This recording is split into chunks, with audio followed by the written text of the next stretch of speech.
J'ai à côté de moi la Mercedes CLA électrique, 800 km d'autonomie avec une recharge en 20 minutes seulement. Allez, venez voir, je vous fais le tour. Alors comme vous pouvez le voir ici, c'est un format berline, à peu près 4,70 m, un peu comme un Tesla Model 3.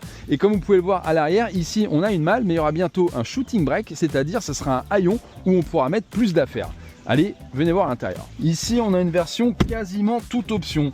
Alors, on a l'écran central au milieu, l'écran derrière le volant, l'affichage tête haute derrière le volant. Le passager a le droit à son petit écran. Alors, il peut régler par exemple la musique, son siège, etc.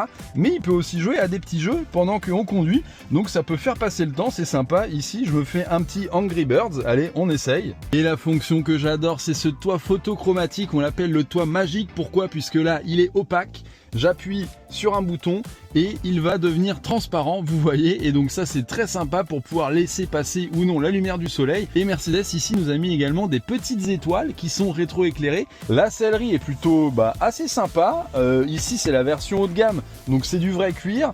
C'est vraiment quali, c'est assez confortable, hein, mais c'est la petite option parce qu'il va falloir passer à la caisse. Et un petit tour aux places arrière. Je fais 1,84 m, le siège à l'avant est réglé pour moi.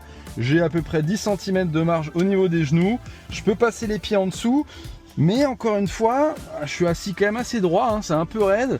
Alors c'est clairement ok, mais c'est pas une grande berline routière. La CLA n'a jamais été une grande berline routière, mais ça suffit à faire de la route, à partir en vacances, même avec des adultes à l'arrière.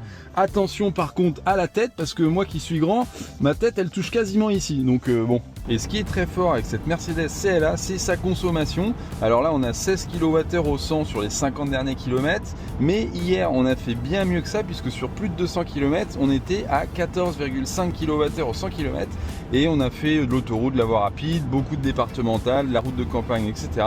Mais je pense que c'est clairement mieux que la Tesla Model 3 qui était la voiture la plus efficiente sur le marché en France.